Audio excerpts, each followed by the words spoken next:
ওনার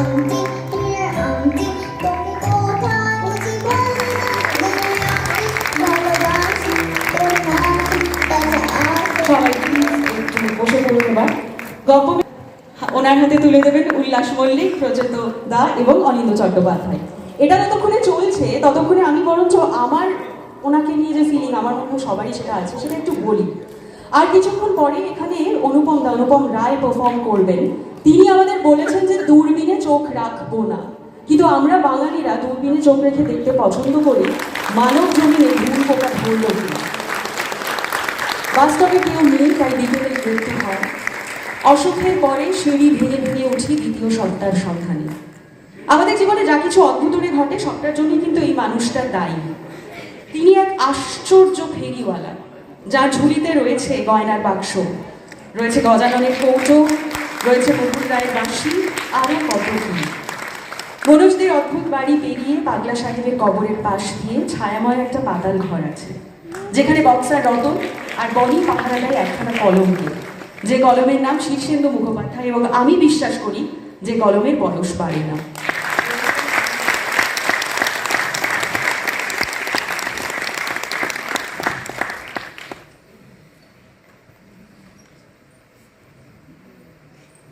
সবার ইন্ট্রোডাকশনের কাজ শেষ, আমার কাজ শেষ। এবার প্রথম থেকে যে পর্ব আড্ডা, এবার সেই আড্ডার পালা। নমস্কার। উপর একটু কড়া নজর রাখতে হচ্ছে, কারণ শীর্ষেন্দু বাবুকেও নিজের স্বাস্থ্যের উপর কড়া নজর রাখতে হচ্ছে। আমি আজকের এই আড্ডার বিষয় বলে কিছু ফিক্স করিনি। ইনফ্যাক্ট আমি শুরু থেকে বলে রেখেছিলাম যে প্রচেত গুপ্ত, উল্লাস মল্লিক এবং অনিন্দ চট্টোপাধ্যায় লেখার উপর শীর্ষেন্দু বাবুর কিরকম প্রভাব পড়েছে বা পড়েছিল একদম শুরুর দিকে, সেইটা নিয়ে আমরা আড্ডা মারবো। কিন্তু তার আগে আমার একটা ছোট্ট জিজ্ঞাসা আছে। শীর্ষেন্দু মুখোপাধ্যায় 90 পেরিয়ে এলেন, তরতাজা যুবক, গোলাপ গিফট করা হলো, সব বুঝলাম। এই যে যখনই কোনো অনুষ্ঠানে যান আর আপনাকে সম্বর্ধনা জানানো হয়, ঠিক কি চলে আপনার মাথার ভেতর? আমি ওনাকে এই প্রশ্নটা করছি কারণ আমরা অনেকেই এই মুহূর্তে অনেক কিছু ভাবতে থাকি যে এটার কত নম্বর উত্তরীয় হলো, এর মধ্যে কি মিষ্টি আছে না স্যান্ডউইচ, একটা খাবার প্যাকেট যদি দেওয়া হয়, নানান রকমের বিচিত্র গিফট হ্যাম্পার দেওয়া হয় কোনো সেলিব্রিটিকে মঞ্চে। শীর্ষেন্দু বাবু, একটা কথা হচ্ছে যে মানুষের ভালোবাসা যখন নানানভাবে প্রকাশ পায়, ছোটখাটো উপহার, ফুল দেওয়া, যাই হোক, সেটা নতমস্তকে গ্রহণ করারই একটা প্রবণতা আমার আছে। কেননা আমি নিজেকে বরাবরই খুব ক্ষমতাবান লোক বলে মনে করিনি। কি থেকে কি হয়ে গেছে সব জানি না, কিন্তু মানুষ যখন ভালোবাসা জানায় বা তার সম্মান জানায় বা শ্রদ্ধা নিবেদন করে, তখন আপনার থেকে আমার মাথা নত হয়ে আসে। এটা একটা হয় আমার ভেতরে, একটা মনে হয় যেন যা পেয়েছি তার যোগ্য আমি নই, এটা মনে হয়। আর একটা মনে হয় যে এত ভালোবাসার প্রতিদান আমি কি করেই বা দেব, সেটা একটা মনে মনে সমস্যা হয় যে আমি যা দিচ্ছি বা যা দিতে পেরেছি আমার সামান্য ক্ষমতায়, তা কি এত ভালোবাসা পাওয়ার যোগ্য? সেসব প্রশ্ন এখন এই পরিণত বয়সে মনে আসে। উল্লাসদা, আমার মনে আছে যখন আমরা আজকের এই অনুষ্ঠান নিয়ে আলোচনা করছিলাম, আমরা একটা খুব মজার বিষয় নিয়ে আলোচনা করছিলাম যে শীর্ষেন্দু মুখোপাধ্যায়ের ওপর কেন পত্রিকা, পত্রপত্রিকার এডিটররা খাপ্পা থাকেন। কারণ ডেডলাইন মিস করার চাপ যারাই লেখালেখি করেন তাদের উপর তো থাকেই একটা। শীর্ষেন্দু বাবু সম্পর্কে কিছু শোনা কথা কি আপনি শেয়ার করতে চান? অবশ্যই।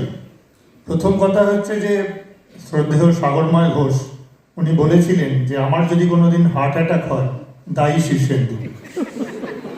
তো এটা শুধু আমি নয়, আমিও একটা পত্রিকার সাহিত্য বিভাগে ছিলাম, দু একটা গল্প আদায় করেছিলাম। মানে বাড়ির লোক চিনতে পারতো না আমাকে, এমন অবস্থা হয়েছিল। বাড়িতে ঢুকতাম যেমন, এত টাকা দেখতে হতো এখন। তো এই ব্যাপারে শীর্ষেন্দুদার, হ্যাঁ, আমি দেখেছি শীর্ষেন্দুদার কোনো হেলদোল নেই। তা প্রতিবারেই উনি শেষের দিকে একটু অসুস্থ হয়ে পড়তেন, তাড়াহুড়ো করতে হতো। তা আমি একদিন বলেছিলাম যে এখন কি করছেন? উনি বললেন ফাঁকা আছি। বললাম তা লিখে ফেলুন, লেখাটা ধরে ফেলুন, সেই তো আপনাকে দিতে হবে পুজোর আগে। বলছে হ্যাঁ ধরে তো ফেলতে পারি, কিন্তু এখন যদি ধরি লেখা নিয়ে গেলে এটা কেউ আমার লেখা বলে মনে করবে না। শীর্ষেন্দুদা আমার মনে হয়েছে এ ব্যাপারটা জ্ঞান পাবে আর কি। তো শীর্ষেন্দুদা এরকম একটা সমস্ত সম্পাদকের কাছে একটা আতঙ্ক শোনে। আমি প্রচেত তাকে রিকোয়েস্ট করব, মানে ধরুন আজকে এই অনুষ্ঠানে আর প্রত্যেকের কিন্তু টাইট শেডিউল, হ্যাঁ, মানে এই তিনজন ব্যক্তি শীর্ষেন্দু মুখোপাধ্যায়কে আলাদা করে রাখছি, বাকি তিনজন ব্যক্তি কিন্তু হাই প্রোফাইল লোকজন, হ্যাঁ, সবারই ব্যস্ততা থাকে। তো আমি এই ব্যস্ততার মধ্যেও যে আপনাদের পেয়েছি এটা আমাদের সবারই, ঠিক সবার সৌভাগ্য। Any one question that randomly comes to Prachet Gupta's mind, যেটা আপনি শীর্ষেন্দু মুখোপাধ্যায়কে আজকে জিজ্ঞেস করতে চান জনসমক্ষে? একটু বাদে দেবলীনা দিকে আমি মঞ্চে ডাকবো, কিন্তু তার পেছনে অন্য একটা অভিপ্রায় রয়েছে। খুব ছোট্ট প্রশ্ন করব, যেটা শীর্ষেন্দুদার লেখা পড়া আমার মানে সেই কিশোরবেলা থেকে আজ এই পর্যন্ত, যে শীর্ষেন্দুদা আপনি যদি বলেন যে আপনি যখনই দেখেন যাই পড়ি, কখনো হো হো করে হেসেছি, হয়তো কোনো রকম বেদনার কথা, জটিলতার কথা মানুষের, কিন্তু মুখের কোথাও একটা কোণে চোখ দিয়ে জল পড়লেও একটা হাসি আপনি রেখে দেন পাঠকে। এই রসবোধ, লিখতে লিখতে একটা রস রেখে যাওয়া, আমি কিন্তু বলছি না সবটাই মজার, যে রস রেখে যাওয়া, এইটা আপনার কি জাদুতে আপনি করেন? এই রসবোধটা আপনি কোন জাদুতে রাখেন? জাদু কিছু নয়, ব্যাপারটা এরকমই যে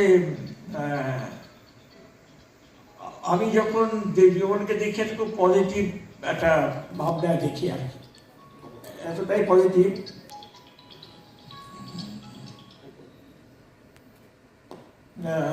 পজিটিভ বলতে জীবনে সবটাই ব্যথা বেদনা বা ট্র্যাজেডি নয়, এটা আমার একটা বিশ্বাস আছে। তবে মানুষকে সেটা বোঝানো খুব মুশকিল।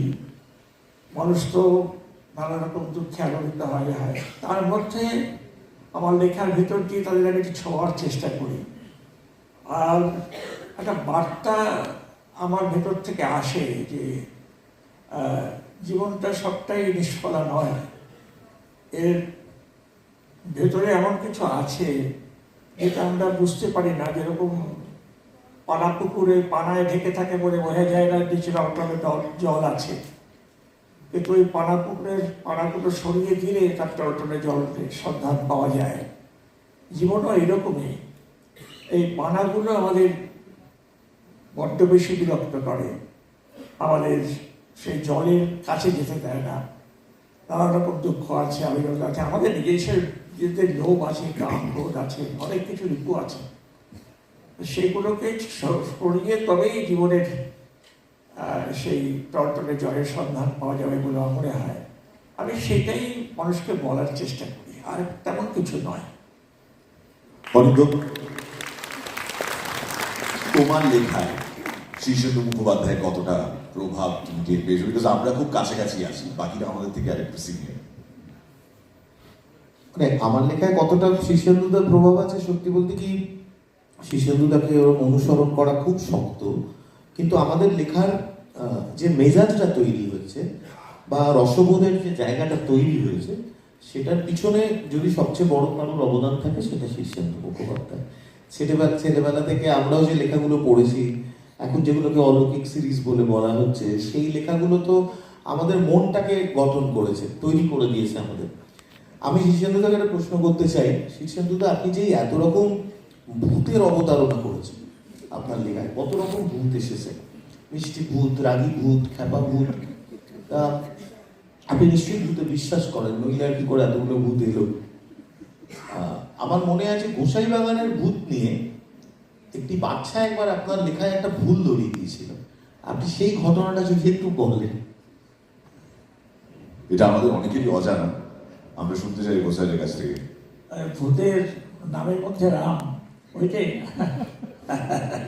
তারপরে তো আমি একটা অজুহাত দিয়েছিলাম যে ভূতের নামের মধ্যে রাম থাকতে পারে, তাতে ভূত তফাতে যায় না, কিন্তু এমনি রাম বলে ঠিক আছে। মনসা রাম বাবু আমাকে যারা নাম দেওয়া হলো সেই নামে দোষ নেই, এই আর কি। মানে এটা ভারী সুন্দর একটা ঘটনা। যখন আনন্দমালা প্রথম বেরোয়, তো সেখানে ছিল যে ভূতটি রাম শুনলেই বা কোনো নামের মধ্যে রাম আছে এটা শুনলেই ভূতটি পালিয়ে যায় ভয়, কিন্তু সেই ভূতের নিজের নাম হচ্ছে নিধিরাম। সেটি একটি বাচ্চা মেয়ে সেই শীর্ষেন্দুদাকে পয়েন্ট আউট করেছিল, সেটা ভারী সুন্দর একটা ঘটনা। আজকে আন্তর্জাতিক মাতৃভাষা দিবস এবং I am sure Shirshendu Mukhopadhyay সাহিত্যিক বিদগ্ধ একজন মানুষ, কিন্তু এমন মানুষের সাক্ষাৎ কি তিনি পাননি যে এসে বলবেন, ও শীর্ষেন্দুদা বলছি ওপরে ছাদে যে পাইপটা দেওয়া ছিল না ওরা ফেড়ে গেছে, ক্যান্সেল করে নতুন কিনতে হবে, কাকে বলবো দেওয়ালিটা দিকে বলবো আমরা মেয়ে? এরকম মানুষের সঙ্গে আপনার কোনো ইন্টারাকশন হয় নাকি সবসময় আপনি জ্ঞানী গুণী মানুষদের দ্বারাই মানে ঘেরাও থাকেন? এরকম মানুষের সাথে তো বেশি দেখা হয়। হ্যাঁ, তখন আপনি কিরকম কথা বলবো ফিলিং হয় আপনার? ইলেকট্রিক মিস্ত্রি থেকে শুরু করে রাস্তার ছেওয়াল, আমার তো অনেক বন্ধু, তাদের সঙ্গে আলাপ করতে এরকমই সব আলাপ হয়। এরা কি বুঝছেন? তো সেই যে টাকা ইয়ে হলো না, আমাদের হ্যাঁ সেটা হলো, তখন আমাকে অনেকেই জিজ্ঞেস করতো, আমি তো রাস্তায় রাস্তায় ঘুরে বেড়াই, ওসব লোকেদের সঙ্গে মিশি, তারা বললো দাদা ঠিক কী হবে, আমি খুব বিজ্ঞান তাদের বোঝাতে লাগলাম তাদের মতো করে, আমার নিজের সাধ্য মতো, যে এই যে সব 2000 টাকা নোট 1000 টাকা নোট বাতিল হয়ে গেল, এতে কী আমাদের অসুবিধা হবে বা সুবিধা হবে, আমি তাদের বোঝাতে লাগলাম। তারাও খুব মন দিয়ে শুনলো, বুঝলো, খানিকটা বুঝলো না, ধরে নিল ঠিক আছে যখন বলছেন তখন ঠিকই হবে। উল্লাস না কিছু বলবেন? হ্যাঁ, এটা জানি না শীর্ষেন্দুরা মনে আছে কিনা। শীর্ষেন্দুরা আগে যেখানে থাকতেন সেটা হচ্ছে যোধপুর পার্কের একটু আউটস্কার্টে, তো বাড়িটার নাম ছিল লালকেল্লা। আমি গেছি সেই বাড়িতে, তো ওখান থেকে একটু স্লাম এরিয়া শুরু হয়ে যাচ্ছে। ওদের পুজো মানে হচ্ছে মনসা এবং শনি, তো শনি পুজোতে তারস্বরে মাইক চলছে দিনের পর দিন। শীর্ষেন্দুরা খুব মানে একেবারে বিরক্ত হয়ে থানায় ফোন করেছে। এবারে থানার যে বড়বাবু বা ওসি, তিনি এসে বোকার মতো নয়, আসলে চালাকের মতো, তো বলেছিলেন যে শীর্ষেন্দু মুখোপাধ্যায়ের এটা বাড়ি, এখানে ফ্ল্যাট, আপনারা এত জোরে চালাবেন না বলে সে চলে গেছে, নামটি করে দিয়ে চলে গেছে। তা আমার মনে হয় নামটি করে শীর্ষেন্দুদা দারোগাকে এত ব্যঙ্গ করেছে, হ্যাঁ আমার মনে হয় শীর্ষেন্দুদার ভক্ত, সেই জন্যই বোকানোর জন্য শীর্ষেন্দুদার নামটা করে দিয়েছে। তারপরে যেটা হলো, বললো আসলে আমরা জানতাম না, আমাদের এখানে শীর্ষেন্দু চট্টোপাধ্যায় বলে একজন কে আছেন লেখক বিখ্যাত, তো তাকে সম্মান জানাতে আমরা সারা রাত্রি মাইক চালাবো আজকে। সেই সম্মানের বানান যদি সম্মানের মতন শোনায় তাহলেও কিন্তু চাপ আছে, কিন্তু আমাদের সম্মান আপনার কোনোদিন কেউ ইয়ে দেয়নি, পাড়া থেকে বলেনি আসবেন আমাদের এখানে বিশ্বকর্মা পুজোর দিন আমাদের একটা অনুষ্ঠান আছে, আমাকে যেতেও হয়, যেতে হয়? কি করেন আপনি বিশ্বকর্মা পুজো এখানে ঢিকচি করছে সন্ধ্যাবেলার পর? একটু শুক্রমুখী কিছু কথা বলি, আউড়ে যাই আর কি, ওর থেকে তো আসে না, কিছু আউড়ে যাই কিছু কথা, ভালো ভালো কথা বলে বলে অভ্যেস হয়ে গেছে, সেই সবই বলে দিই আর কি, কি করা যাবে। তা পুজো তো যেতে হয়, আর এরকম দায়িত্ব পালন করতে হয় পাড়ার প্রতি। আচ্ছা, আমি একটুখানি বিঘ্ন ঘটাতে এলাম, কারণ প্রায় 5টা বাজতে যায়, এখন তো বাঙালির চা খাওয়ার সময়, সেই জন্য আমরা একটু চা এবং দুটোরই ব্যবস্থা করেছি। তোমরা যারা আড্ডা দিচ্ছ তাদের জন্য আমি প্লিজ একটু রিকোয়েস্ট করবো সবাই একটু চা এবং আমাদের অনেক সময় যখন আড্ডা চক্র চলে তখন এমন কিছু গেস্টদের, আমি নাম বলবো না কেলেঙ্কারি হয়ে যাবে, তারা আবার বিকেল সন্ধ্যের পর একদম এই পানীয়টা পছন্দই করেন না। তো 3টে সাড়ে 3টের সময় খেয়ে নিয়েছি, ওটা কিছু হবে না, যদিও এটা রঙ লাল কিন্তু এটা গরম। I am telling you, believe me, আমি অনেকের সঙ্গে এরকম চ্যাট হয়েছে, nothing as special as today's one. Shirshendu মুখোপাধ্যায়ের সঙ্গে চ্যাট হচ্ছে, তার 90তম জন্মদিন পেরিয়ে এসেছি আমরা সেলিব্রেট করছি, কিন্তু অনেক গেস্ট আছেন যারা এই টা শব্দটা শুনলে না জিজ্ঞাসু চোখে তাকান, টা কি 6:30 বেজে গেল বুঝলে, একবার ডাইরেক্ট। তো আমাদের এখানে কিন্তু এটা চাই চলছে, বলে রাখলাম, যদিও বাংলা আমাদের প্রিয় ভাষা, এখানে কোনো বিলিতি কোনো বাংলা নেই, বিশুদ্ধ চা আছে, বলে রাখলাম, কিন্তু গন্ডগোলের জায়গা। হ্যাঁ স্যার, চায় চুমুক নিয়ে যেটা বলছিলেন, চাই আছে তো? কনফার্ম চাই, চাই আছে। দিনে ক কাপ চলে আপনার চা? দিনে 2 কাপ 3 কাপ। আমরা শীর্ষেন্দু মুখোপাধ্যায়ের সত্যি মিথ্যেগুলো আরো একটু খুঁটিয়ে দেখবো বলে আজকে ওনার কন্যা দেবলীনাকে এখানে ডেকে এনেছি এবং ওনাকে বলেছি আপনি কোন রকমের ফ্যান্টাসি গল্প শোনাবেন না, আপনার বাবা সম্পর্কে বাস্তব যেগুলো সেগুলোই আপনি আজকে মঞ্চে এসে শেয়ার করবেন। তাকে মঞ্চে ডাকার আগে অনিন্দ, আজকে আমরা বাংলা ভাষা যেভাবে বলি, যেভাবে আমরা কথা বলি বা যেভাবে লিখি, সেটা ধাঁচ, সেটা ধারা অনেকটা বদলেছে। কিন্তু আমরা ছোটবেলা থেকে যখন শীর্ষেন্দু বাবুকে পড়তাম, প্রত্যেকটা ক্যারেক্টার জীবন্ত মনে হতো আর আমাদের মনে হতো আমরা ওই বাড়ি, ওই ফ্যামিলিরই সদস্য। এই লেখার মাধ্যমে ছবি ফুটিয়ে তোলা, এই হিসেবে, এই ভিজুয়ালাইজার হিসেবে তুমি শীর্ষেন্দু মুখোপাধ্যায়কে কিভাবে দেখবে?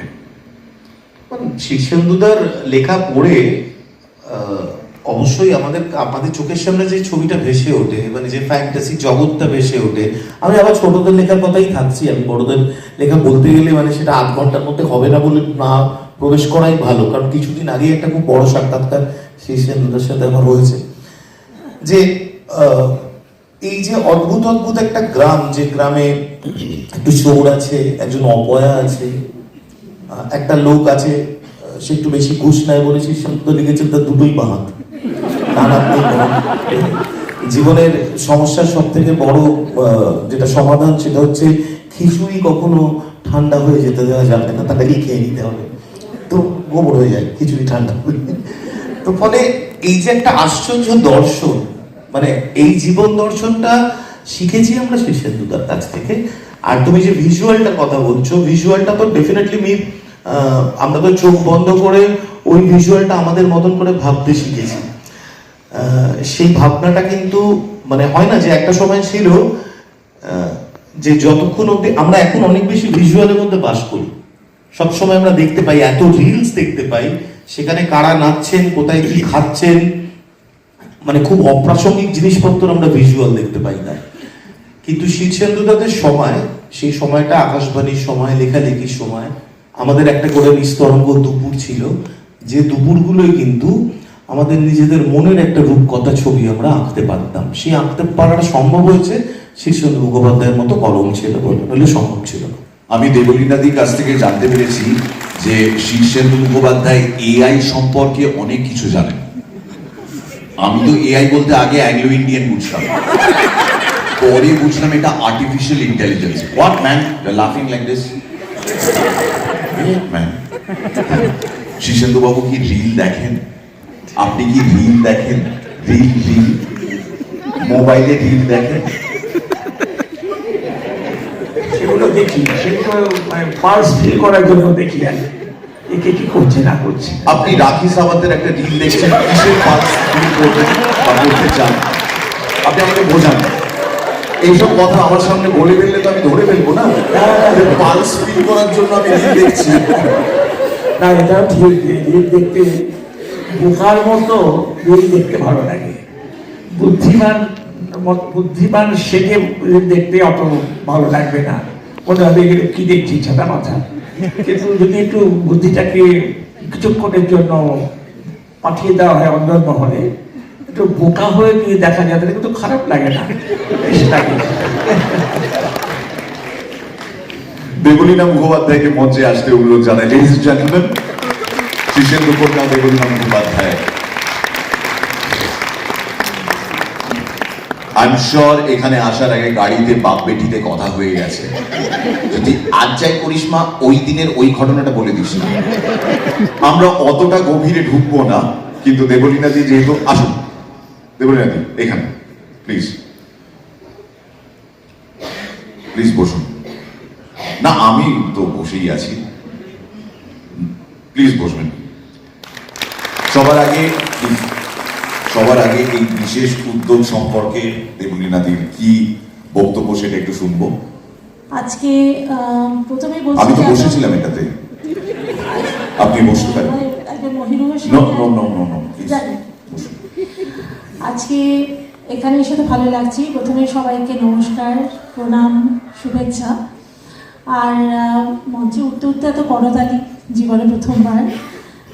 এই আলোর ঝলকানির পাশে থাকলে একটু জুটে যায়, তবে আমি এত করতালির যোগ্য নই। তো আজকে এই গপ্প মিনিট থেকে এই গপ্পের আড্ডা অনুষ্ঠানটা আমার খুব অভিনব লাগছে। এরকমভাবে মঞ্চে কখনো এই ধরনের আড্ডার অনুষ্ঠান আমার চাক্ষুষ করা হয়নি, তাই জন্য বেশ মজা করে দেখছিলাম ওইখানে দর্শকের আসনে বসে। কিন্তু মিট গন্ডগোল করলো আমাকে মঞ্চে নিয়ে এসে। আমার মঞ্চে আসলে এরকম গলা শুকিয়ে যায়। আর আমাদের তো কথা ছিল আমাদের তো কথা ছিল যে শীর্ষেন্দু মুখোপাধ্যায় সম্পর্কে আপনি এমন কিছু গোপন কথা ফাঁস করে বলে দেবেন। কিন্তু এখানে আসলেই তো গলা শুকিয়ে যায়। আমি আছি আপনার পেছনে। Behind every tale-telling woman there is another tale-telling man. আমিও প্রচুর গল্প দিয়ে থাকি, আমার নাম গল্পবীরে ঠেকি হয়ে গেছে এখন। তো সবাই খুব অধীর আগ্রহে দেবলীনাথী ওয়েট করছে জানার জন্য মেয়ের চোখে বাবা শীর্ষেন্দু মুখোপাধ্যায় কতটা ইনডিসিপ্লিন, কতটা দুষ্টু। খুব গম্ভীর প্রশ্ন, কিন্তু গম্ভীরভাবে উত্তর দিতে পারবো না। প্রথম কথা হচ্ছে, সবাইকেই বলি, একটু আগে খুব বিনীতভাবে এবং খুব সুন্দরভাবে বলছিলেন যে আমি কাউকে, মানে আমার বাবা আর কি, যে আমি কাউকে না করতে পারি না। হ্যাঁ, কিন্তু ওই বাংলায় একটা কথা আছে, কথাটা এরকমভাবে বলবো কিনা জানি না, ঘর জ্বালানি পর জ্বালানি। তো ইনি হচ্ছেন খানিকটা তাই। যত না ওনার জমা থাকে বাড়ির লোকের জন্য, বিশেষ করে আমার জন্য। কোন কোন বিষয়ে না বলেন উনি? কিছু কিনতে গেলে না, বাড়ি রেনোভেট করতে গেলে না, সুন্দর করে সাজাতে গেলে না, কোথাও যাবো ওখানে উনিও যে জায়গায় ছিলেন আমিও সেই জায়গায় ছিলাম, কারণ হিয়ারিং ওনারও হতে পারতো, আমারও হতে পারতো। সেন্দুদা বলছো বাড়িতে নানা পাটেকার, নানা পাঠক একদম। কোথায় যাবো, দুদিন বাদে আমার যাওয়ার কথা, মুখটা এখনই চুন হয়ে বসে আছে যে না গেলেই ভালো হয়, এত পরিশ্রম করো কেন, না করলেই হয়, এরকম আর কি, সবেতেই না। তো সে নাটা উনি বাড়িতে, বাইরে বলতে পারেন না, বাড়িতে বলেন এই। আর আমার পাশে একজন বসেছিলেন, বলছিলেন যে, এক ম্যাডাম বসেছিলেন, বলছিলেন যে ছোটবেলার কথা বলো। ছোটবেলার মিষ্টি কথা বলি, এতক্ষণ তো সমালোচনা করছিলাম, এখন একটু আপত্য স্নেহ দেওয়া যে বাবা, তার কথা বলি। একটা মনে পড়ল, সব কথাই বলা হয়েছে বিভিন্নভাবে, বাবা বলেছেন, আমাকে কিছু জায়গায় লিখতে কিছু বলেছি, তাও বলছি ছোট্ট করে। আমরা একটা বাড়িতে থাকতাম, যার বাড়ির পেছনে পানা পুকুর ছিল। আমাদের আর্থিক অবস্থা তখন বেশ শোচনীয় ছিল, বাবা স্কুলে পড়াতেন, বোধহয় তখন সদ্য না, তখন আনন্দবাজারে আসেননি, স্কুলেই পড়াতেন। তো ওই পানা পুকুর থেকে মাঝে মাঝে ছোট ছোট সাপ উঠে আসতো, আর আমি তখন ছিলাম ছোট, 2-2.5-3 বছর বয়স। আর আপনারা সবাই জানেন আমরা নিরামিষাশী, যে কারণে নিরামিষাশী তো প্রাণী হত্যা মহাপাপ টাইপের একটা ব্যাপার স্যাপার আমাদের বাড়িতে চলে। তো আমি যখন বড় বয়সেও এখনও আরশোলা ভয় পাই, তখন বাবা আরশোলাটাকে খপ করে ধরে জানলা দিয়ে বাইরে ছুড়ে দেন। তো তাতে আমি খুব রাগ করি, ওই আরশোলাটা আবার ঘুরে আসবে আমার কাছে, তুমি মারো না কেন। আরশোলা উনি মারেন না, কারণ ওই প্রাণী হত্যা করতে নেই বলে। এহেন বাবা, ওই আমি ছোট ছোট পায়ে হেঁটে হেঁটে চারিদিকে ঘুরে বেড়াই, পেছন সামনে উঠোন বাড়ির সামনে। তো ওই সাপ উঠে আসছিল বলে বাবা সাপটিকে মেরে তারপরে পুড়িয়ে তার দাহ করে দিয়েছিলেন, আমার মনে আছে এখনও। এখন যখন বড় হয়ে ভাবি, তখন সেই ঘটনাটা ভেবে আমার চোখে জল আসে, যে মানুষ একটা আরশোলাকেও মারতে পারেন না, এমনকি একটা মশাকেও মারেন না, তিনি তার মেয়ের সেফটির জন্য একটি ছোট সাপকে সেদিন মেরেছিলেন। এই আর কি, এরকম। আর কিছু জিজ্ঞেস করতে চাও? হ্যাঁ, আমি আসলে ককরোচের যে scientific name, americana,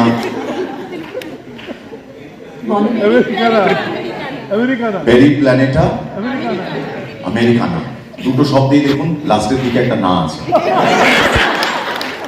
we are convinced Shirshendu Mukhopadhyay সবাইকে? দেবলীনার নামে শিশু না না আছে।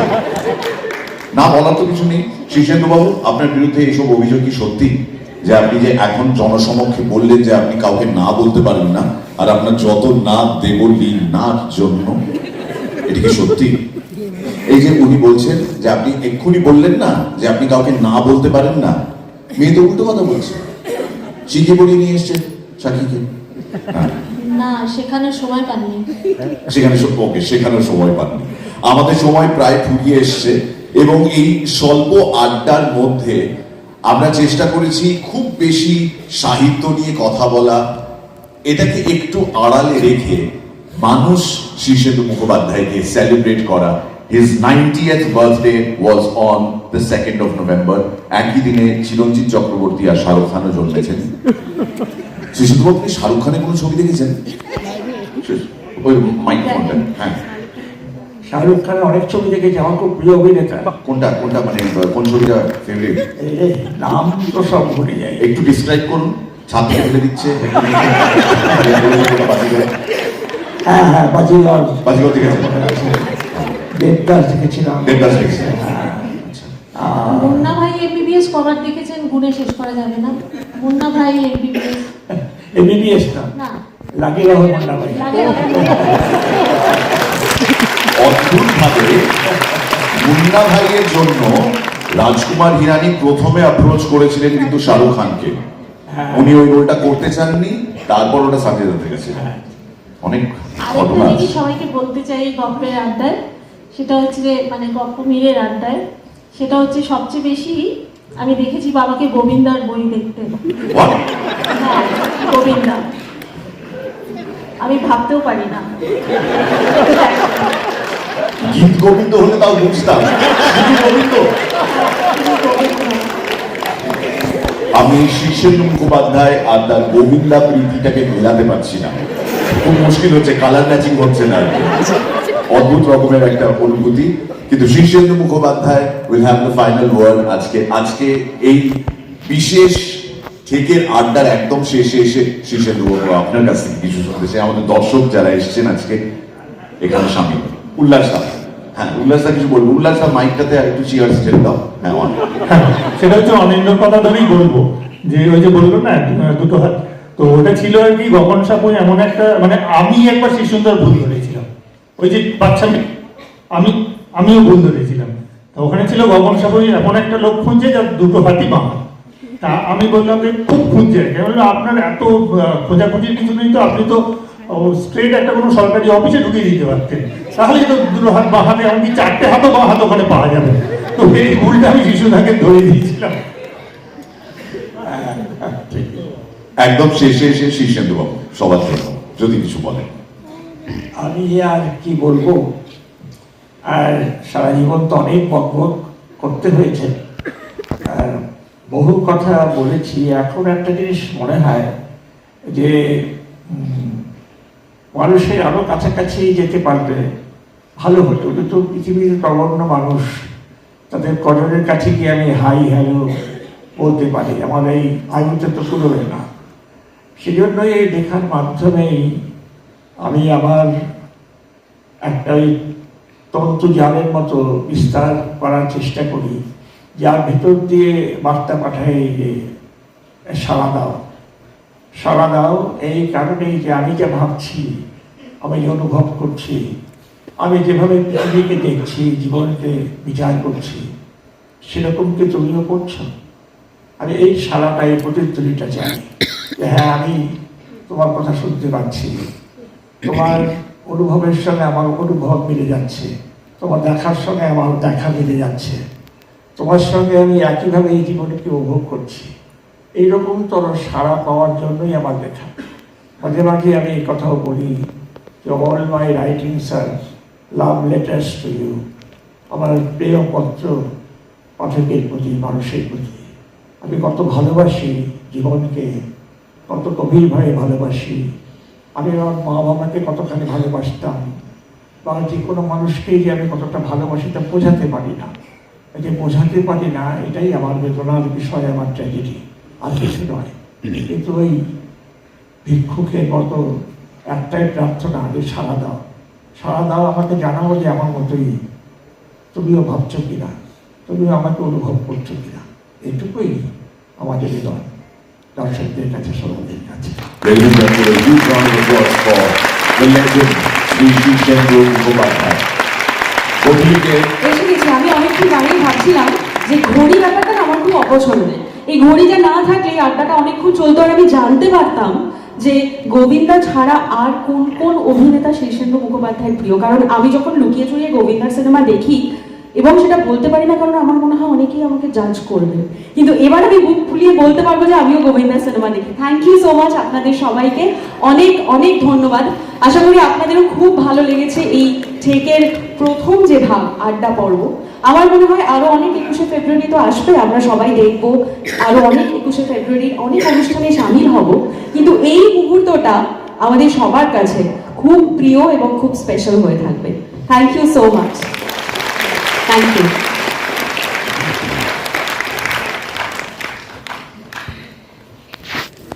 এবার যতক্ষণ এর পরের পার্টটায় আমি একটু বলে দিই, পরের থেকে বলেছিলাম 3টে ভাগ হবে। একটা হচ্ছে আড্ডাটা হয়ে গেছে, এরপরে আছে গান এবং সবার শেষে আছে গল্প। এবারে আড্ডা থেকে গানে যাওয়ার জন্য তো একটু সময় লাগবে, সবাই আমরা জানি যে একটু মঞ্চসজ্জার জন্য সময় লাগবে, সবাই একটু সেটেল ডাউন করবে। সেই ফাঁকে আমরা নিচে নেমে একটু মজা করবো, মানে আমি আর মীর আমরা নিচে আপনাদের সামনে গিয়ে একটুখানি মজা করবো। তার আগে একটু প্রশ্ন করি, আচ্ছা এখানে কারা কারা সাবস্ক্রাইব করেছেন গপ্পমীরের থেকে? আমি চেক করতে যাবো কিন্তু আমি হাতগুলো দেখতে পাচ্ছি, এবং যারা যারা করেননি তাদেরকে বলবো পাশের জনকে দিয়ে সাবস্ক্রাইব করিয়ে নিন। যারা যারা এখন অবধি করেননি প্লিজ থেকে সাবস্ক্রাইব করুন। এর পরের প্রশ্ন আমার, মহাসিন্ধুর ওপার থেকে মধ্যপর্ব কাদের কাদের শোনা হয়েছে? কারা কারা অঙ্কটা বুঝতে পেরেছে একবারে? কারণ আমি অ্যাডাপ্টেশন করতে গিয়ে অঙ্কটা আমাকে অনেক কষ্ট করে বুঝতে হয়েছে। না, মহাসিন্ধুর মধ্যপর্বের জন্য আপনারা যে পরিমাণ ভালোবাসা আমাদের দিয়েছেন, হ্যাঁ জানি অনেক অনেক অনেক ধৈর্য ধরে অপেক্ষা করেছেন প্রত্যেকটা গল্পে। মানে 18ই অক্টোবর আমরা শুনিয়েছিলাম আদি পর্ব, এবং তারপর থেকে প্রত্যেকটা গল্পে একটাই কমেন্ট এসেছিল যে কবে আসছে মধ্যপর্ব, কবে আসছে মধ্যপর্ব, কবে আসছে। আমরা মধ্যপর্ব দিয়ে এবার হাত তুলে নিয়েছি। এবার লেখককে আপনারা চিঠি পাঠান, লেখককে লিখুন যে তিনি যবে শেষ করবেন আমরা তবে অন্তিম পর্ব নিয়ে আসতে পারবো, এবং তিতাস আদৌ নরক থেকে উঠে আসতে পারবে কিনা আমার যথেষ্ট সন্দেহ আছে। আমরা একটু নিচে নেমে যাই, চলো। মানুষ হিসেবে অলরেডি অনেকটাই নেমে গেছি, তুমি ওটা টেকনিক্যালি করতে চাও, I don't have any problem. হ্যাঁ, আমরা একটু সামনে চলে যাই, কারণ আমাদের পরিচিত অনেক মানুষজন আছেন, এবং আমি কাদের কাদের এখানে দেখতে পাচ্ছি, আমি এখানে অনেক লেখকদের দেখতে পাচ্ছি। কৌশিক মজুমদার, কৌশিকদা রয়েছেন এখানে। কৌশিকদা প্লিজ একটুখানি যদি তুমি উঠে দাঁড়াও। কৌশিক মজুমদার, যারা গল্পগুলির ঠিক শোনেন তারা জানেন যে কৌশিক মজুমদার মানে আধুনিক প্রজন্মের অন্যতম জনপ্রিয় লেখক কৌশিকদার অত্যন্ত বিখ্যাত সিরিজ ডিটেকটিভ তারিণী চরণ, এবং কৌশিকদার বক্তব্য গল্পমীরের থেকে পাল্লায় পড়ে কৌশিকদা প্রথম ভূতের গল্প লেখা শুরু করেছে। কেমন লাগে কৌশিকদা ভূতের গল্প লিখতে? না, এটা একটা অদ্ভুত। আমি শুরু করেছিলাম নন ফিকশন দিয়ে, তারপরে মাঝখানে গোয়েন্দা গল্প লিখতাম। এবার এখন কেউ আমাকে দেখলেই মনা মনা করে চিল্লায়, মানে এখন মনে হয় আমি জন্মেছি মোনা লেখার জন্য। মোনা টু মোনা। আসলে আমাদের অনেককেই বাড়িতে সন্টা মনা বলে ডাকা হয়, তো সন্টাটা কোথাও একটা শান্তিং হয়ে আলাদা হয়ে এখানে যায়। এতজন আছেন, আমি সত্যি কথা বলি, আমার যে আতঙ্ক সমগ্র বইটি বেরিয়েছে এটি গপ্পমীরের ঠিক ছাড়া হতো না, সেটা আমি লিখেওছি। কারণ আমি এত ভূতের গল্প লিখবো কোনোদিনও ভাবিনি, এবং সেটা GMT. Thank you so much. আমার পরের প্রশ্ন, কৌশিকদা পরে অরিজিনাল কবে আসছে, এটা আমি সব লেখকদেরই এবং লেখিকাদের প্রশ্ন করি। আমি পেছনে দেখতে পাচ্ছি বৈশালী দি আছে, বৈশালী দাশগুপ্ত নন্দী। তুমি যতই এরকম লুকিয়ে থাকার চেষ্টা করো আমি তোমার কাছেও আসবো। বৈশালী দিও আমাদের গল্পমীরের থেকে লিখেছেন, এবং তুমি বলো তোমার কিরকম লেগেছিল গল্পটা? আমার নিজের গল্প সবার ভালোই লাগে। শেষে থামি এই দেখো ভরে এনেছি জোনাকি, তোমার স্বপ্নে কিছু ছুড়ে দেব নাকি। একটু তালিকা জোরে জোরে হয়ে যাক প্লিজ। ও মনে রাখবে কি শহর আমায়, রোদে জলে ঘামে ভেজা জামায়,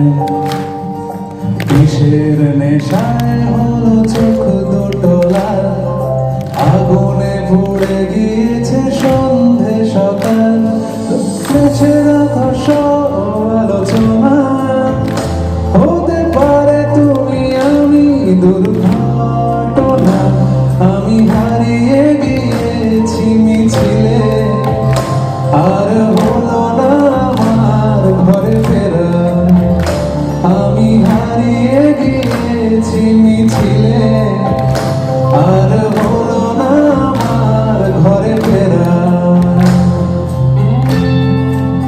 আজকে যে গানটা শোনাচ্ছি ভাষা দিবসে সমরেশ মজুমদারের কালবেলা উপন্যাস উপলক্ষে সমরেশ তার জন্য একটা জোরে হাততালি, কালবেলার জন্য হাততালি।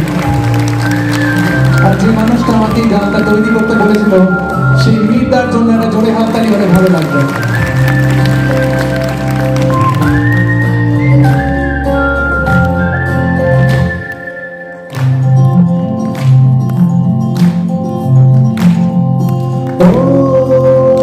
তুমি হয়ে যেতে পারো রাত পরি যদি অনুমতি দাও হাত ধরি লুকিয়ে বর্ষা নামে ঘর ভেসে যায় তুমি তো কখনো ভুল বোঝো না আমায়।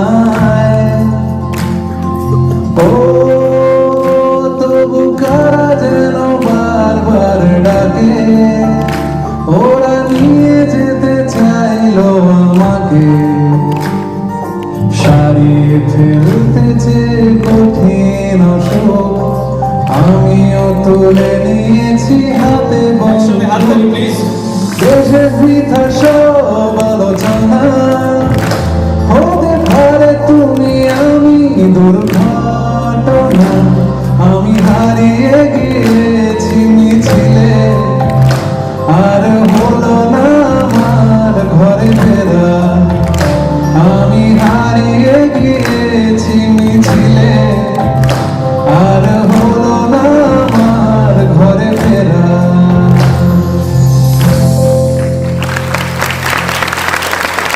যদি অনুপমদার এই প্লিজ আমি রিকোয়েস্ট করবো তুমি একটু থাকো স্টেজে। হ্যাঁ আচ্ছা তুমি একটুখানি দাঁড়াও। আমার মনে হয় এই কালবেলাটা মোটেই দুর্ঘটনা নয়। আমি দোয়েল দিকে দেখতে পাচ্ছি, আমি রিকোয়েস্ট করবো দোয়েল দি একটু তুমি যদি উঠে দাঁড়াও। সমরেশ মজুমদারের কন্যা দোয়েল মজুমদারকে অসংখ্য ধন্যবাদ, কারণ দোয়েলদি না থাকলে আমরা এটা করতে পারতাম না। উত্তরাধিকার এবং কালবেলা দুটো আপনারা শুনেছেন নবমীর থেকে, এবং কালপুরুষ প্লিজ জিজ্ঞেস করবে না কবে আসবে, খুব শিগগিরই আসতে চলেছে।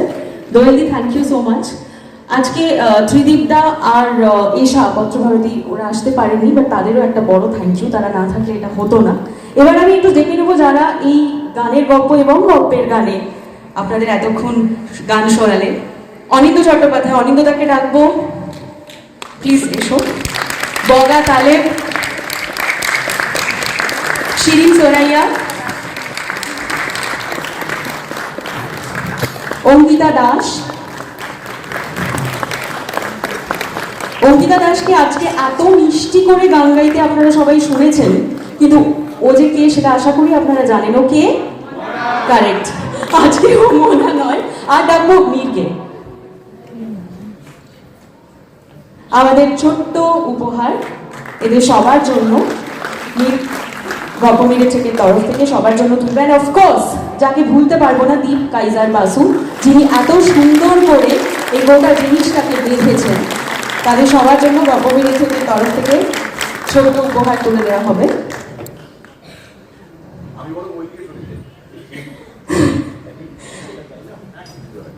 আপনাদের সব থেকে প্রিয় গান কোনটা? এই যে এতগুলো গান শুনেছেন, বা এছাড়াও তো কোন গানটা মিস হয়ে গেছে বলুন তো, যে গানটা খুব খুব খুব পপুলার হয়েছিল, যেটা আপনারা অনেকবার শুনতে চেয়েছিলেন? মনে আছে? পরিণীতার গান, পরিণীতার গান, পরিণীতার গান। আরেকটা গান ছিল দেবদাসী, যেটাও সবার খুব ভালো লেগেছিল। সেগুলো আশা করি আবার অন্য কোনো অনুষ্ঠানে আমরা ডেফিনেটলি শোনাবো।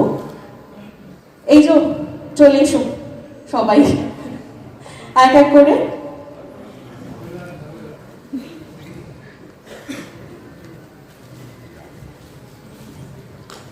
অঙ্কিতার হাতে ছোট্ট উপহার। ওকে ভয় পাওয়ার কোনো কারণ নেই, সতীশের বানানো গল্পটা ভীষণ মিষ্টি, আজকে আপনারা শুনে নিলেন। এরপরে বগাকে আপনারা দেখেছেন। বগা কোক স্টুডিওর জন্য প্রচুর গান গেয়েছে। ইনফ্যাক্ট প্রদ্যুৎ, আমাদের এই গপমেরের থেকে পুরো সাউন্ডটা যে তৈরি করে প্রদ্যুৎ, সেই প্রদ্যুৎ কোক স্টুডিওর সঙ্গে জড়িত। এবং প্রদ্যুৎই অ্যাকচুয়ালি বগাকে আমাদের হয়ে রিকোয়েস্ট করেছিল যে আজকে যদি এসে আমাদের এই অনুষ্ঠানটায় একটা গান গিয়ে যাওয়া খুব ভালো হয়। এরপরে Shirin, thank you so much.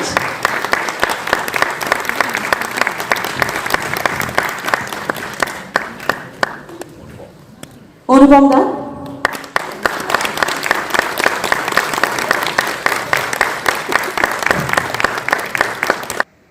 যে জিনিসটা আলটিমেটলি আমার পরিচয় হয়ে দাঁড়িয়েছে আজকে, আপনারা আমাকে অনেক রূপে দেখেছেন এর আগে। বেতারের সঙ্গে সম্পর্ক দীর্ঘ 28 বছরে, আমি শেষ 2 বছর কমপ্লিট করতে পারিনি। আমি ভেবেছিলাম 30 বছর টানা রেডিওর সেবায় নিয়োজিত থাকবো, আমি সেটা করতে পারিনি। তার জন্য আমি আমার রেডিওর শ্রোতাদের কাছে ক্ষমা প্রার্থী। কিন্তু সেই অভাবটা পূরণ করার জন্যই কিন্তু গপ্পমিলের ঠেকের পরিকল্পনা, এবং গত 3 বছরে আমাদের এই গোটা পরিবার এখন 18 লাখ 1.8 মিলিয়ন, আপনারা তারই সদস্য।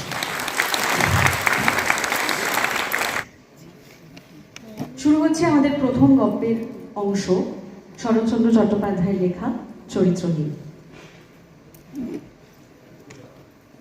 সকালে ঘুম থেকে উঠে সতীশ ঠিক করল সে আজ স্কুলে যাবে না। তাদের গ্রামে যেমন ম্যালেরিয়া তেমনই ওলা উঠা। 5-7টা গ্রামের মধ্যে প্রয়োজনে হয়তো একজনও ডাক্তার পাওয়া যায় না। সতীশের মা তার মৃত্যুর আগে তাকে 1000 করে টাকা দিয়ে গিয়েছিলেন। সেই টাকা দিয়ে দেশের বাড়ির বৈঠকখানা ঘরে ডিসপেন্সারি খুলবে, এই তার ইচ্ছে। তাই কলকাতায় হোমিওপ্যাথি নিয়ে পড়াশোনা করে সে, থাকে একটি মেসে। যাই হোক, কামাই করবার কথাটা মনে হতেই সে দ্বিগুণ উৎসাহে বিছানা থেকে উঠে তামাকের জন্য ডাকাডাকি শুরু করলো। বেহারি, এই বেহারি, তামাকটা দিয়ে যা। বাসার ঝি সাবিত্রী তার হাঁক ডাক শুনে ঘরে ঢুকে জিজ্ঞেস করলো, ঘুম ভাঙলো বাবু? সাবিত্রীর একহারা সুশ্রী গঠন। সাবিত্রী সব সময় পরিষ্কার কাপড় পরতো এবং ঠোঁট দুটি পান ও দোক্তার জন্য লাল হয়ে থাকত। চুরি করতো না বলে খরচে টাকা করি সমস্তই তার হাতে থাকত। গৃহসুখ বঞ্চিত বাসার সকলের উপরই তার একটা আন্তরিক স্নেহ মমতা ছিল। বাসার মধ্যে শুধু সতীশই তার নাম ধরে রাখত, তার সাথে পরিহাস করত, যখন তখন বকশিসও দিত। সতীশের ওপরেই সাবিত্রীর স্নেহ কিছুটা বেশি ছিল। বাসার সকলেই এটা জানতো এবং কেউ কেউ সকৌতুক ইঙ্গিত করতেও ছাড়ত না। সাবিত্রী জবাব দিত না, মুখ টিপে হেসে কাজে চলে যেত। কি হলো, ঘুম ভাঙলো? হ্যাঁ, এই নাও। এই বলেই বালিশের তলা থেকে একটা টাকা ফেলে দিল সতীশ। সাবিত্রী টাকাটা তুলে নিয়ে বলল, সকালবেলা আবার কি আনতে হবে? সন্দেশ এখন রেখে দাও, রাত্রে তোমার বাবুর জন্য কিনে নিয়ে যাই। রেখে দিন আপনার টাকা, আমার বাবু সন্দেশ খেতে ভালোবাসে না। আমার মাথা খাও সাবিত্রী, এই টাকা আমাকে কিছুতেই ফেরত দিতে পারবে না। আমি সত্যি তোমার বাবুকে সন্দেশ খেতে দিয়েছি। যখন তখন আপনি মেয়ে মানুষের মতো মাথা দিব্যি দেন, এ ভারী অন্যায়। বাবু টাবু আমার নেই, বাবু আমার আপনারা। চাকর দাসীর সঙ্গে এরকম করে কথা কইলে ছোট লোক প্রশ্রয় পেয়ে যায়। একটু বুঝে সমঝে কথা কইতে হয় বাবু, নইলে লোকেও নিন্দে করে। আচ্ছা, আজ এবেলা কি রান্না হবে? রন্ধনশালা সম্পর্কীয় যাবতীয় ব্যাপারে সতীশ যে একজন গুণী লোক সে পরিচয় সাবিত্রী আগেই পেয়েছিল। সেই জন্য রোজ সকালবেলা একবার করে এসে সতীশের হুকুম নিয়ে যেত এবং নিজে দাঁড়িয়ে থেকে বামুন ঠাকুরকে দিয়ে সমস্তটুকু নিখুঁত করে করিয়ে দিত। ইতিমধ্যে চাকর তামাক দিয়ে গিয়েছিল। সতীশ আরেকবার কাত হয়ে শুয়ে পড়ে বলল,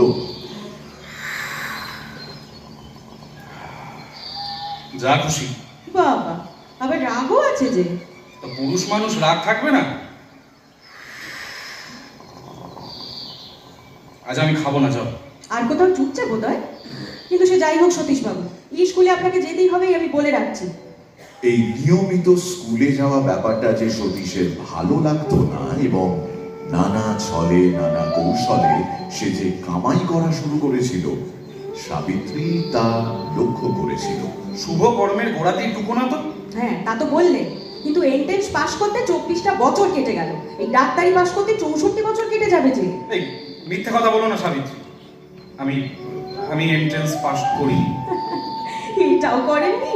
না, আরে আরে হিংসুটে মাস্টারগুলো আমাকে পাস করিয়ে দেয়নি জানো। এইটারও কি তাহলে সেই দশাই হবে? আচ্ছা সাবিত্রী, গাধার মতো লোকগুলো এক্সামিন পাস করে কি করে বলো তো?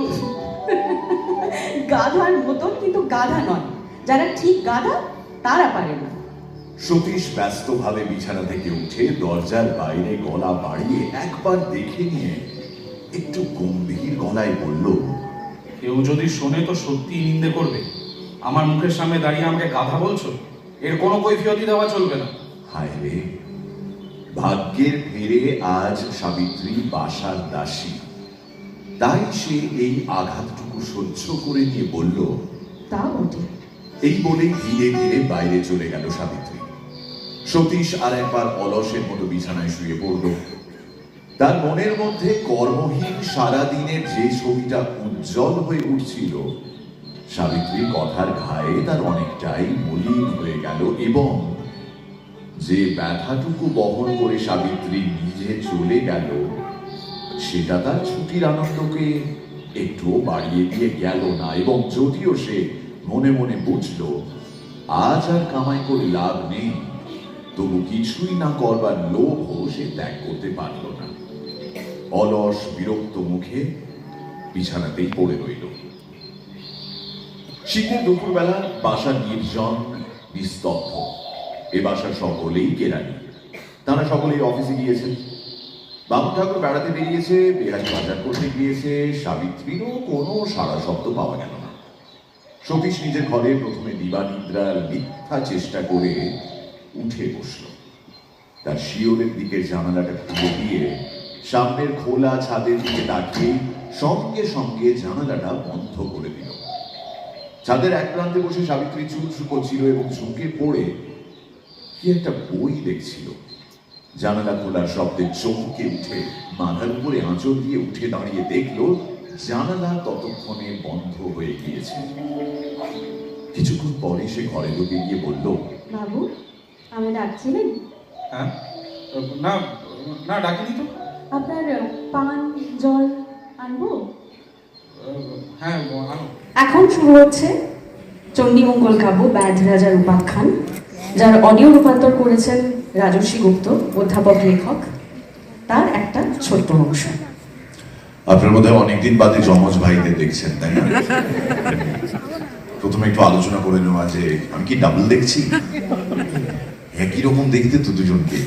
দুই ভাই, বেদ আর বেদান্ত, এবং দুজনেই ক্লাস 11-এ পড়ে, দুজনে একই ক্লাসে পড়ে, একই সেকশনে পড়ে, এবং দুজনের রোল নাম্বারও পাশাপাশি।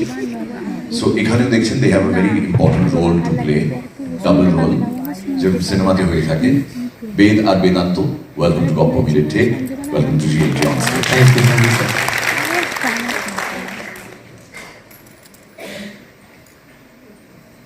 তাহলে শুরু করা যাক। এরকম আমাদের স্ট্যান্ডার্ড লাইন, তাহলে শুরু করা যাক। রাত 2 প্রহর। কোষ্ঠী পাথরের মতো কালো শরতের নির্মেঘ আকাশে অজস্র তারার ফুল ফুটে রয়েছে।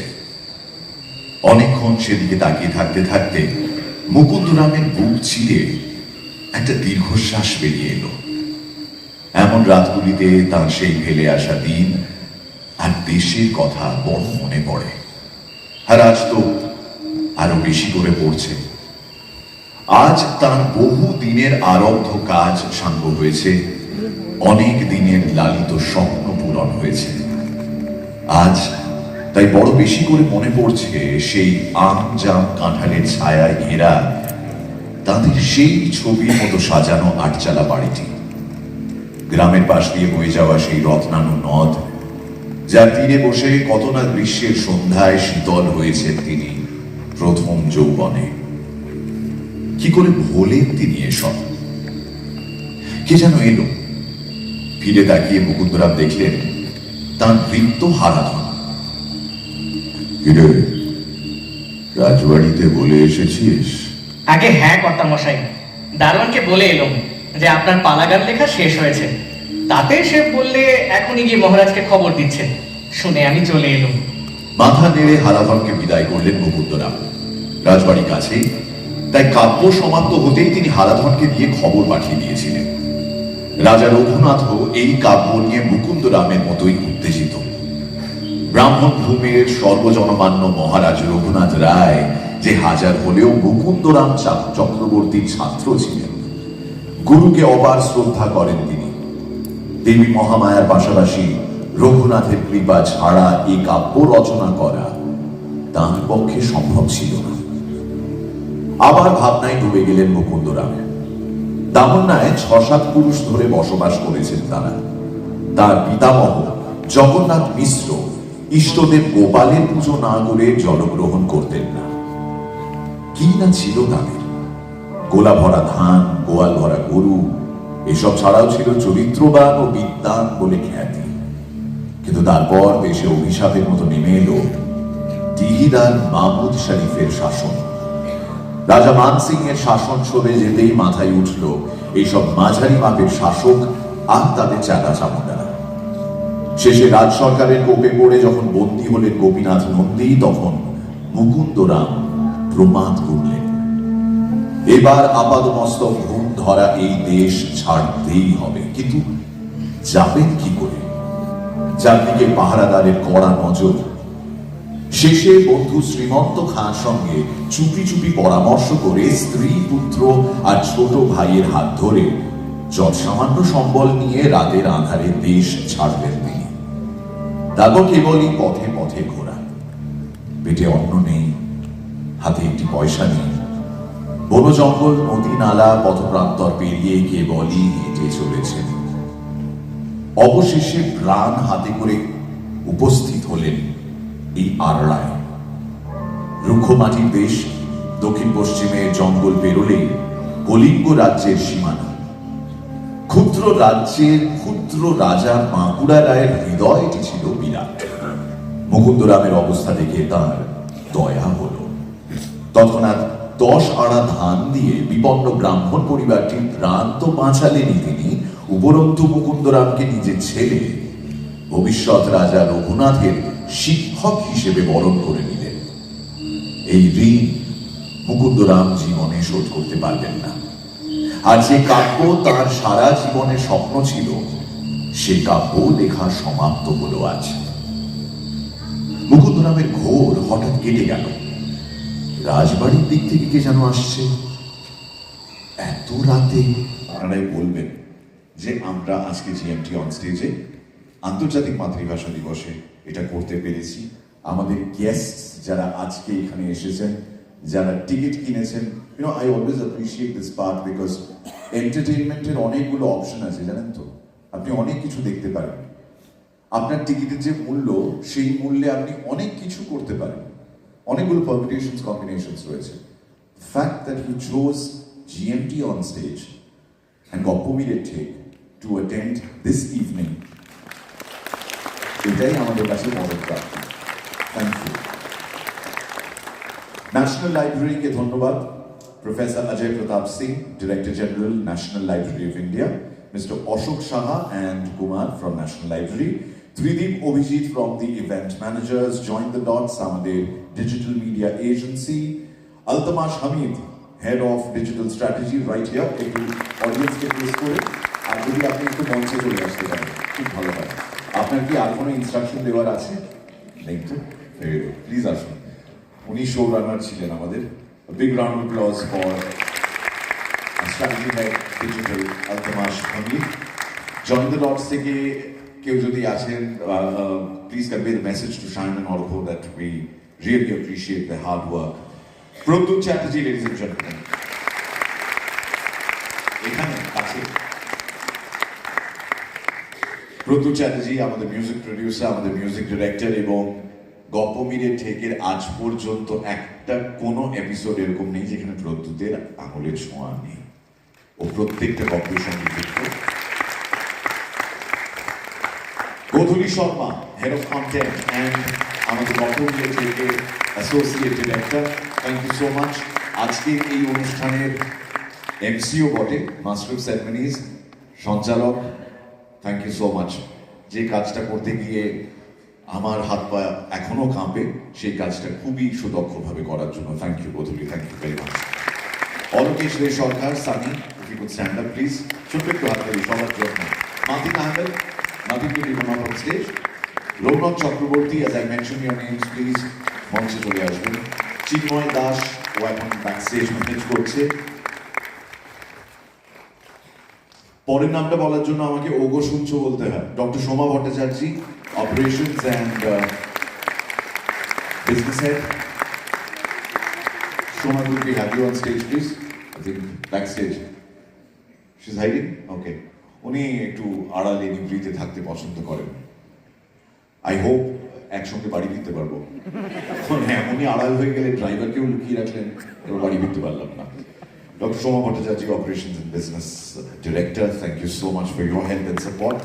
অ্যান্ড ফাইনালি যে নামটা বা যে নামগুলোকে আমরা ধন্যবাদ জানাবো, অ্যাকচুয়ালি আমরা নামগুলো নেব না, কিন্তু এটা আমাদের তরফ থেকে সব থেকে বড় হাততালি এবং আপনাদের তরফ থেকেও সব থেকে বড় হাততালি।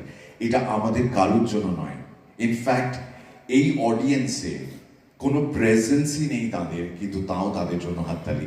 আমাদের মাননীয় সেই সমস্ত স্পন্সর্স যারা আমাদের এই অনুষ্ঠানটির কনসেপ্ট শুনে বাহবা জানিয়েছিলেন, পিঠ চাপড়ে দিয়েছিলেন, দারুণ কনসেপ্ট, এগিয়ে যাও বলেছিলেন, কিন্তু সেই সমস্ত স্পন্সরদের জন্য একবার জোরে হাততালি, কারণ তাদের এই অসহযোগিতা ছাড়া আমরা এই অনুষ্ঠানটা দাঁড় করাতে পারতাম না। মোট কথা একটাই, শ্রোতাদের মন পেলাম, স্পন্সরের ধন পেলাম না। বাংলায় জল মেশাবেন না, ট্যানজেনশিয়ালি ভাববেন না। ভালো থাকবেন, thank you very much. Thank you so much. আন্তর্জাতিক মাতৃভাষা দিবস, এবং সেই মাতৃভাষা বাংলা হোক, হিন্দি হোক, আরবি হোক, গুজরাটি হোক, তামিল হোক, যাই হোক না কেন, সেই ভাষার প্রতি অপর ভাষাভাষীদেরও সম্মান বজায় রাখা, তাদের সেই রেসপেক্ট দেখানো, এটাই আমাদের আজকের সব থেকে বড় takeaway. Keep supporting Goppo minute take, like, share and subscribe, bell আইকনটা প্রেস করে দেবেন। এগুলো রোজই বলি আমি, আরেকবার বলছি, মানে এমন অভ্যেস হয়ে গেছে যে বাড়িতে কোনো ভেন্ডার এলে আমি তাকে বলি লাইক করেছি, শেয়ার করেছি, সাবস্ক্রাইব করেছি। কলিং বেল বাজাচ্ছে, তাকে বলছি বেল আইকনটা প্রেস করে দিবেন। Thank you very much. It was wonderful having you. To all our friends and friends who are more like family, a big round of applause. আমাদের তরফ থেকে তাদের জন্য thank you so much. And a round of applause for Captain Mir Afsari. Thank you.